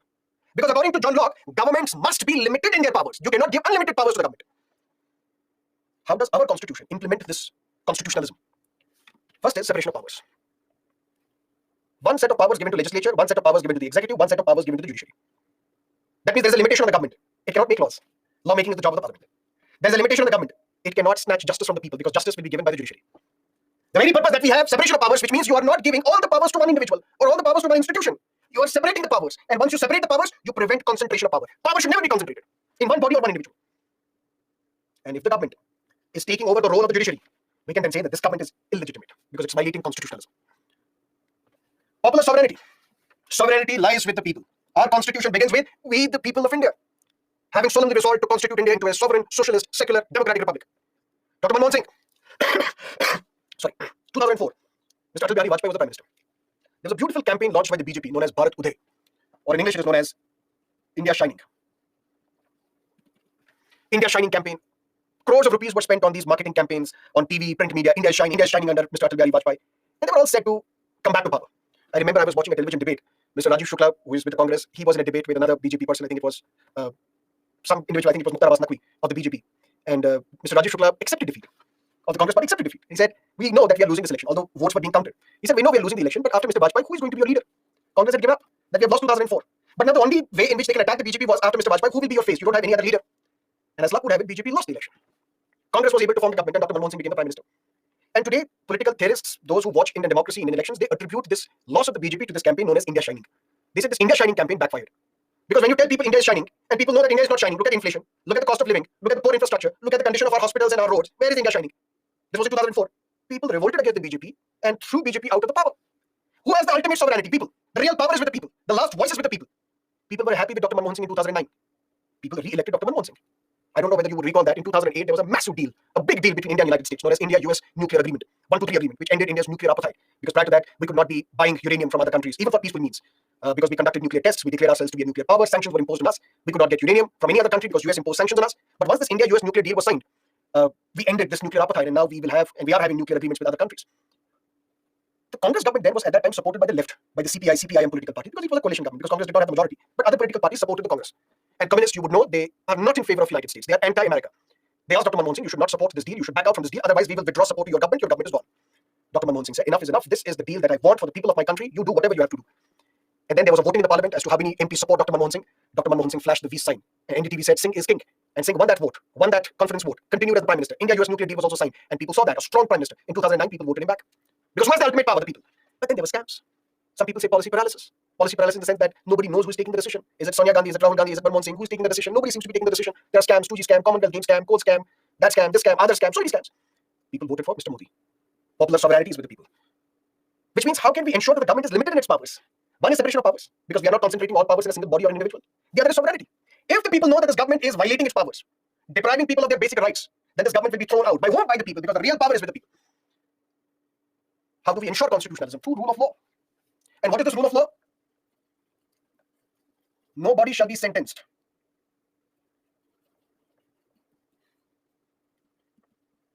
in body or goods except for a breach of law. I'm a normal citizen. I'm teaching you right now. Suddenly there's a knock at my door. The police says, come, you're arrested. Why? I have not violated any law. I have not committed any crime. Just randomly I'm being arrested by the police. What will the opposition say? Rule of law is violated in this country. Because rule of law says unless and until you have violated any law, your life cannot be snatched, which means you cannot be arrested. Or your property cannot be snatched. There is something known as bulldozer justice today. One is known as bulldozer Baba, the other is known as bulldozer Mama. Not my words, don't lynch me for that. Bulldozer Baba, Mr. Yogi Adityanath, bulldozer Mama, Mr. Shivraj Singh Chauhan. If there is a fight somewhere in the city, you identify who are responsible for this fight, and ultimately bulldozer is sent and their property is razed to the ground. What does the opposition say? Rule of law is violated. Whether you are guilty or not, that's not the job of the government. That's the job of the judiciary. Judiciary has to decide by looking at the evidence whether you are guilty or not. This bulldozer justice is violating rule of law. And if we say the government should be limited in its powers, and its legitimacy depends upon whether you are observing those limitations or not, what is that? Constitutionalism. And if rule of law is violated, constitutionalism is not adhered to. But since we have rule of law, we believe in constitutionalism. We have an independent judiciary. Independent judiciary in the sense, there was a place in Uttarakhand, or I think was it? Yes, it was a place in Uttarakhand, I think, Haldwani area, where a railway area was allegedly encroached by some members. And the government decided that you will have to vacate this land. These individuals approached the court. Court said, yes, you can evict them, but you have to first rehabilitate them. There can be no eviction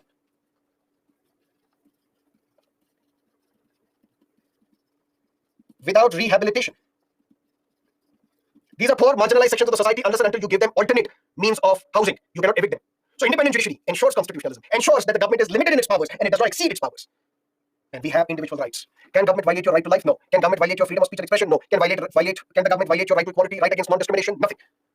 So the very presence of fundamental rights in our constitution ensures and tells us that the government should be limited in its powers. The government cannot violate your fundamental rights. And that is what constitutionalism is. What is constitutionalism? It's the idea, which is often associated with the political theories of John Locke and the founders of American Republic, that the government can and should be legally limited in its powers. And that its authority or legitimacy depends upon observing these limitations. If the government is violating separation of powers, we say the government is illegitimate. If the government is violating rule of law, the government is illegitimate. If the government is not carrying out elections, we say the government is illegitimate. If the government is violating your fundamental rights, we say the government is illegitimate. If the government is pressurizing the judiciary, we say the government is illegitimate. Otherwise, the government is legitimate. Because the government is observing these limitations. It is restricting itself to the policy domain, to the implementation. Laws will be passed by legislature. Unless and until you have committed a crime, we will not arrest you. We will not guide, question, coerce the judiciary into giving judgments which will be in our favor. We will never violate the fundamental rights of the people. And every 5 years, we will go back to the public in elections and we will beg for their votes. Only once they will vote for us, we will continue in the government. Otherwise, we will resign. That is constitutionalism. And that completes our discussion for today. We will meet tomorrow, 6 o'clock in the morning, and then complete the remaining portions. Yes, you also have the option of rating the class if you like this class. 5 is the highest rating, 1 is the lowest rating. I'm sure you will give 1, whatever. Any questions, please let me know. Also, this class, even after I exit, this class will continue for 30 minutes.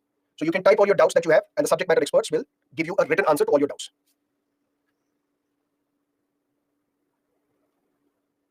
No check on judiciary in the sense that today judges are appointed by themselves.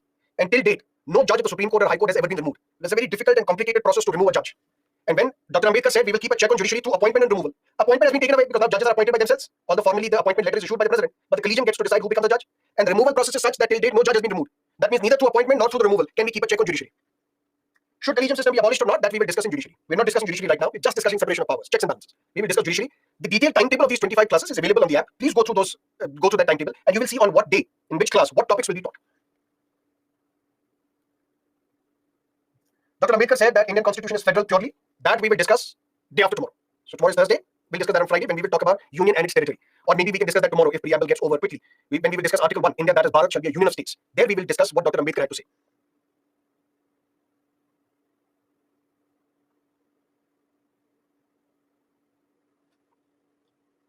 What questions can we expect from today's topic? Every Friday, we will discuss previous year's question papers. So whatever we have discussed today, tomorrow, and on Friday. But since we would have covered only few topics, that is why this Friday we will not discuss previous year's question papers. We'll discuss previous year's question papers next Friday. And then whatever we have discussed in these 8 classes, we will discuss the previous year's question papers. What sort of questions were asked from these topics by the UPSC?